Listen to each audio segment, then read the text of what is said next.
Estamos de vuelta, amigos televidentes, y tenemos la presencia de Santiago García, analista económico y catedrático de la Universidad Central del Ecuador, aquí en Quito, como lo había anunciado. Bueno, Santiago, primero, gracias por aceptar nuestra invitación y un poco ya para ir entrando en la recuperación de la normalidad del país, que tiene que seguir caminando, no puede paralizarse, y uno de esos temas es la economía. Independientemente de salgámonos de la coyuntura electoral y enfoquémonos en los retos del 2017 al 2021, que sería el nuevo periodo democrático. Vamos tema por tema. Son 4 retos que, de acuerdo a Santiago García, lo hemos compartido. Sería el ajuste presupuestario, la promoción de cooperación pública-privada, fuerte impulso al crédito productivo y el reacomodo del sector externo. Comencemos entonces por el ajuste presupuestario. Sí, Carlos, lo importante, la primera idea que quisiera decir es, todos estamos de acuerdo que hay que reactivar la economía. Yo creo que estamos pasando un ciclo recesivo que terminó con un decrecimiento en el año 2016. Ese hueco no es tan grande, se necesita hacer muchas cosas para que el 2017 no termine, ¿no es cierto?, como un año tan malo como el anterior.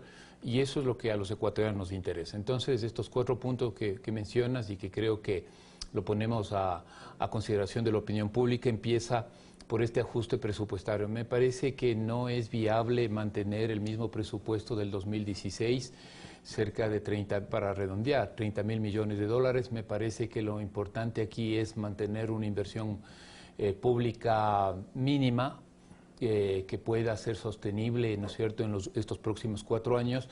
Y también me parece que hay que lograr que los gastos corrientes sea financiado con con los ingresos permanentes. Esto en un periodo, mi propuesta ahí es que sea un periodo no tipo shock, porque creo que eso lo que haría es provocar más recesión en la actividad económica. Entonces, esta idea debería ser el ajuste presupuestario en un periodo de 4 años, ¿no?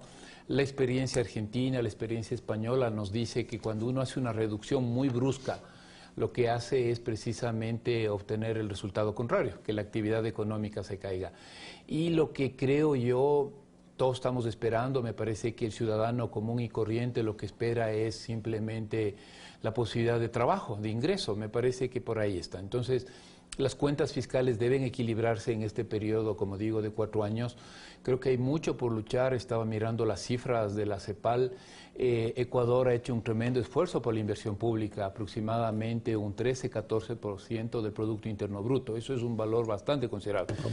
Promedio. Pero pensar que el 2017 vamos a invertir 13%, 14% del PIB creo que no es adecuado, no me parece, adecuado es, perdón, más bien no es factible. Entonces, hay que hablar con la realidad, con los números sobre la mesa. Y quizás esta idea insistir, ¿no? Hay que hacer un ajuste, me parece, gradual. Creo que hay 4 años dentro de una política que permita sostener, por ejemplo, el gasto social en niveles importantes, como se ha venido dando en los últimos 10 años.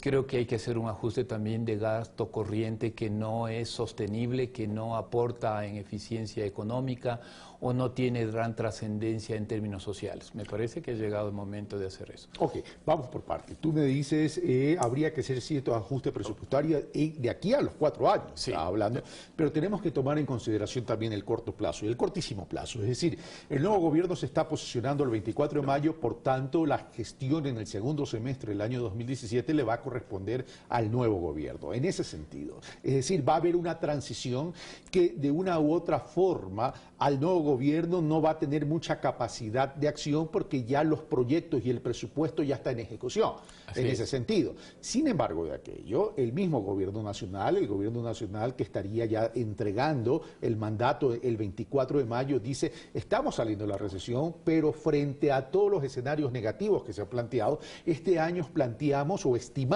crecer un 1.24%.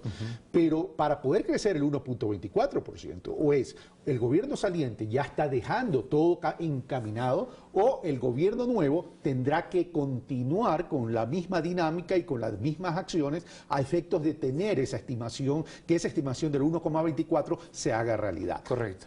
Sí, Santiago García. Yo creo que hay que mirar la dinámica económica en el sentido de que el 2015 la tasa de crecimiento fue 0,2, 2016 menos 1,7, 2017 la estimación del Banco Central es 1,4.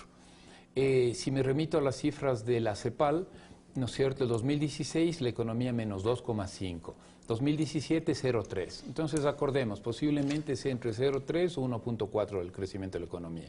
La economía está encauzada en parte, porque creo que ha jugado un rol fundamental el endeudamiento externo. Y eso ha permitido, entre otras cosas, mirando las cifras de Ecuador en materia de inversión pública, la deuda externa ha servido para sostener gran parte de la inversión pública. Por eso yo decía lo de gradual, porque la inversión pública es un elemento importante para sostener la demanda. Cuando hay demanda, la economía, ¿no es cierto?, funciona de alguna manera. La inversión pública es fundamental porque genera, ¿no es cierto?, ingresos, genera empleo, hace que una serie de sectores alrededor de la inversión pública se reactive. Pero esa es parte de la historia, porque no creo que podamos seguir teniendo más deuda externa. Hemos llegado en términos totales a una deuda PIB del 40%, y yo soy de las personas que no me preocupa. El promedio en América Latina de deuda externa está por arriba del 50% del Producto Interno Bruto. Brasil tiene una deuda relacionado con el PIB de aproximadamente el 90%. Lo que me preocupa es que el endeudamiento hace que no haya recursos para sostener, por ejemplo, gasto social. Precisamente cuando un país hace pago de la deuda externa o de la deuda pública, no tiene recursos para la inversión pública. Entonces hemos llegado a ese momento. Más allá del indicador, que siempre será un indicador referencial, a mí tampoco me asusta el 40 o el 50 relacionado eso a se lo otros puede países discutir que incluso. El tema es la fuente de repago y la carga o la presión fiscal que pudiésemos tener. Pero vamos a lo siguiente. Ya, el tema de la inversión pública ya lo explicaste, que después lo voy a atar al tema de la cooperación pública-privada, pero vamos al tema de gasto corriente. El tema de gasto corriente, dices, también habría que racionalizarlo, habría que hacer ciertos ajustes. El tema del gasto corriente es por dónde pasarían los ajustes, porque dentro del gasto corriente, recordemos, también está la estructura salarial del país, en el sector público. Sí, en promedio el costo salarial en el país, que está registrado en los últimos 5 años aproximadamente, es en 8.000, 9.000 millones de dólares. Eso me parece que no es sostenible. Creo que se puede hacer algunos ajustes en lo que tiene que ver con contratos provisionales. Me parece que hay que dejar una estructura estatal lo suficientemente adecuada y fuerte, priorizando también, ¿no es cierto?, el accionar de las instituciones públicas. Habrá instituciones públicas que pueden ser reacomodadas, ajustadas en función de la coyuntura económica actual. O sea, el mensaje es, una vez terminado el proceso electoral, hay que tomar decisiones económicas. No se puede dejar, como decía al un inicio, un presupuesto de 30.000 millones de dólares, que es el 2016, a un precio estimado de 30 o 35 el precio del petróleo, del barril de petróleo. Entonces me parece que hay que jugar por el lado de los ingresos y por el lado de los gastos. El gasto corriente, pues creo que habrá algunos espacios en reducción de lo que es gasto no prioritario. Y considerando que el gasto corriente no necesariamente es y de forma exclusiva el salario. Exactamente, no es, habrá contratos de servicios para el funcionamiento de las entidades estatales, pero que no son prioritarios. Se podrá seguramente hacer ajustes en ese tema. No creo que haya posibilidad de hacer ajustes salariales tampoco en el sector público. En el momento que entramos con este problema de la disminución de los precios de las materias primas, los commodities, el petróleo, el gobierno nacional ha venido ya en un proceso de disminución de gasto, a tal punto que podríamos decir que entre el origen de la recesión y a la fecha actual, más o menos en estos 2 años, qué sé yo, pudo haber reducido más o menos entre 5.000 y 6.000 millones de dólares. Es decir, ¿todavía faltaría más a tu criterio? Sí, yo creo que la principal variable de ajuste ha sido precisamente la inversión pública, ¿no? Por eso mencioné al inicio la cifra de un 14% del PIB, 13-14% del PIB en los últimos 5 años, pero en los 2 últimos años la inversión pública este año se estima que llegará aproximadamente a un 9, un 10% del PIB. Ahí está la variable de ajuste. Eso creo que va a tener que ajustarse un poquito más. Es una de las principales variables que debe ser revisada, ¿no? Habrá que priorizar, y se ha hecho buena parte de la infraestructura hidroeléctrica, gran parte, ¿no es cierto?, de de infraestructura social, todo lo que tiene que ver con colegios, con escuelas, con hospitales, ya está gran parte. Y un dato interesante aquí, Carlos, y creo que el país necesita abrirse inmediatamente un debate de esa inversión pública. Gran parte lo hace el gobierno central y apenas el equivalente a 1,5% lo hacen los gobiernos seccionales. Entonces, eso también ya lo discutimos, Carlos, en su debido momento. Gran parte de lo que hace el gobierno seccional, local, se concentra en sueldos, salarios, en gasto corriente. Y le queda un poco. 60%, más o menos. Entonces, para darte en perspectiva, si la inversión pública es 10%, 1,5% del PIB lo hace el gobierno local. Entonces, más nos gastamos en subsidios, más nos gastamos en, ¿no es cierto?, en atender el servicio a la deuda externa, que es lo que hace los gobiernos seccionales. Me parece que ese también es un buen punto dentro de esta lógica, como yo digo, pero nada shock, nada tipo absoluto, sino haciendo un plan, ¿no es cierto?, adecuado de manejo de las finanzas públicas para que podamos salir adelante. Pero eso significaría entonces incorporar la presencia de territorio, la regionalización debería ser tremendamente importante a los conceptos y a las visiones de desarrollo. Por ejemplo, contigo hemos hablado ya en múltiples ocasiones que del presupuesto de los gobiernos seccionales el promedio de gasto corriente equivale al 60%, si es que no es más a lo mejor, haciendo excepciones de ciertos gobiernos seccionales, por supuesto. Ahora, pero aquí hay otro tema, mi querido Santiago, y el tema es la necesidad de hacer crecer la economía para redistribuir riqueza, ¿verdad? Y vamos a lo siguiente. Un tema que ha sido fundamental para la activación económica, para la dinamización de la economía, para la generación de recursos, ha sido la inversión pública en estos 10 años. Tú lo has mencionado, un promedio de 13% de inversión en relación al Producto Interno Bruto, de acuerdo a la CEPAL. Pero si el ajuste de inversión va a venir por va a venir por el lado de la inversión, significa que entonces el Estado no va a estar tan presente en ese efecto dinamizador de la economía, lo cual me lleva a la siguiente pregunta, que es el segundo punto, la cooperación pública-privada. Es decir, si disminuye por un lado mi inversión pública por el lado del Estado, debería incrementar mi inversión privada en el sector productivo. En ese sentido, el Ecuador ha tenido ya algunos intentos de cooperación pública-privada, ha tenido 2 intentos realmente con códigos que han sido aprobados. El tema es, de aquí en adelante, con esta dureza de la coyuntura política electoral, ¿va a permitir ese enganche en la inversión privada para compensar la disminución, de acuerdo a tu criterio, en la inversión pública? Yo creo que uno de los temas centrales precisamente es este trabajo en la promoción de la cooperación pública-privada, pero eso me parece se hace con confianza. Me parece que la estructura legal administrativa está planteada. El código el COPSI, el Código Orgánico de la Producción, fue emitido en el año 2010. Luego tenemos una ley de cooperación público-privada. Entonces me parece que la parte legal está armada, me parece que la parte institucional también debe hacerse algunos ajustes, pero si no hay confianza esto no funciona. Yo esperaría como economista, y no me pronuncio como político, todo este tema de reclamos debería terminar esta semana, porque la factura que puede pasarnos el extender un periodo de cuestionamiento de los resultados ya no solamente va en favor o en contra de un candidato, creo que va en contra de un país. La parte económica no espera, todas las actividades empresariales y las decisiones vinculadas con inversiones han sido suspendidas para esperar los resultados, estoy pensando desde enero de este año. Eso no puede esperar porque lo vamos a pagar todos los ecuatorianos, lo va a pagar el ciudadano que no va a encontrar la posibilidad de un empleo en una empresa, o lo va a pagar el emprendedor que no va a tener posibilidad de que se reactive la economía vía asistencia, que es otro punto, vía crédito.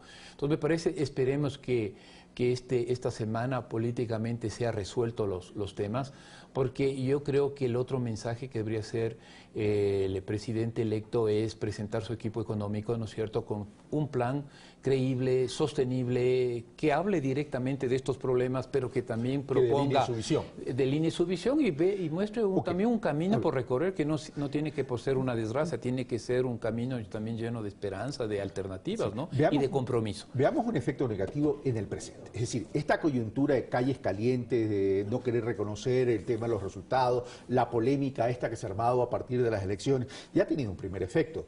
Y te pregunto, ¿ese primer efecto sería el incremento del riesgo país? Sí, exactamente. al momento que se le ve al Ecuador como un país políticamente inestable, y imagínense con una decisión tan importante que tiene que ver con la designación o elección de la primera magistratura, eso provoca incertidumbre. Inmediatamente se refleja en lo que son los índices, ¿no es cierto?, de riesgo país.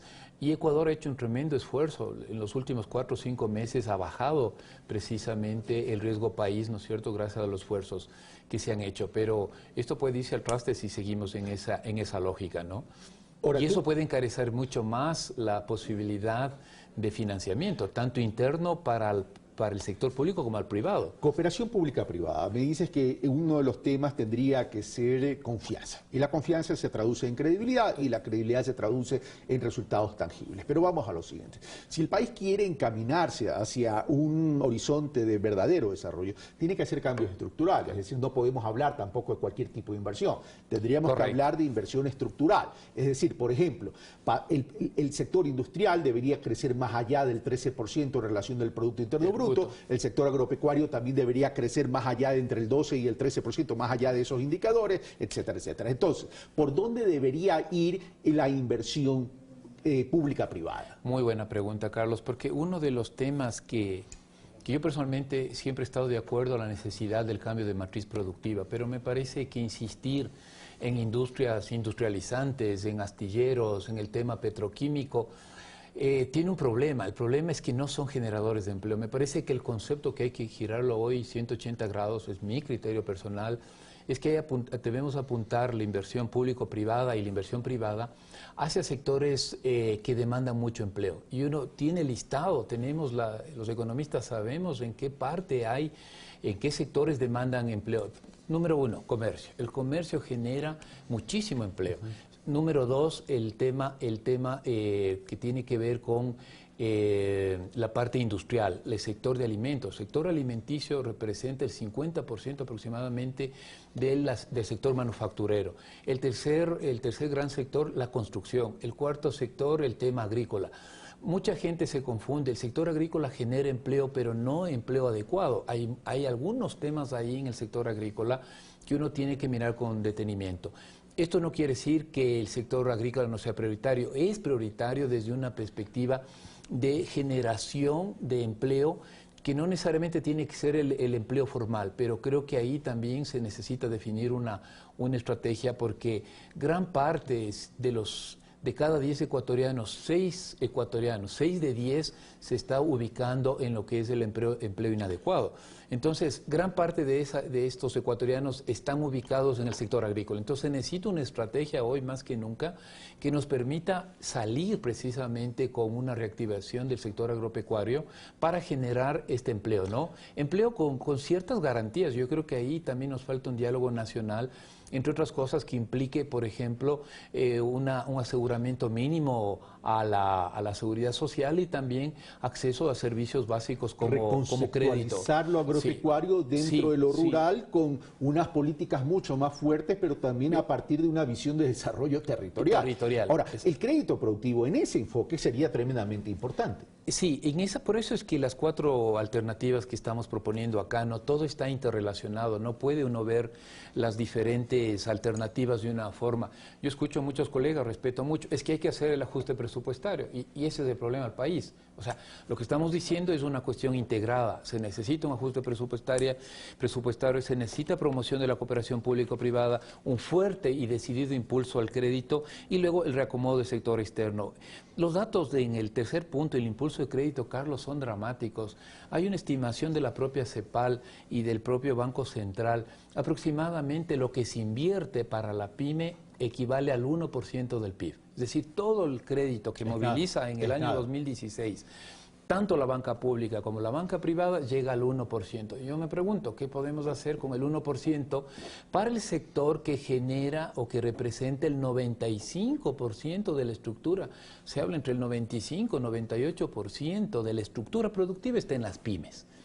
Y gran parte del empleo, unas 3/4 partes del empleo está en la pyme. Y resulta que invertimos 1% de todo. Estamos hablando de promedio $1.000 millones. Exactamente. Entonces me parece que eso se necesita. Pero ahí un mensaje, Carlos. Yo creo que ese trabajo es banca pública, Banca privada y la banca de la red popular y solidaria, que también hay que mirarla. Ok, se me está terminando el tiempo. Terminemos rapidito con el sector externo. El sector externo, mi propuesta es que hay que consolidar el acuerdo comercial con la Unión Europea, se necesita, y creo que ya hay pasos en ese sentido, para fortalecer la estructura productiva para llegar a los mercados europeos. Crédito para el exportador, asistencia técnica, capacitación, financiamiento para bienes de capital que nos permita entrar al mercado europeo. También me parece que es muy importante el proceso de acompañamiento. Los mercados europeos son muy complicados de acceder. A uno le dicen, está bien, entras con cero arancel. El problema es que la entrada se requiere mucho trabajo, cumplir normas técnicas, cumplir reglamentaciones técnicas. Y el otro, me parece que hay que consolidar las negociaciones que se han dado en los últimos 2 años. Centroamérica es un mercado, parecería pequeño, pero puede ser interesante para productos manufacturados. Y también hay que cerrar una negociación que se inició ya con el EFTA, que son los países un poco hacia el norte de Europa, Suiza, Suecia.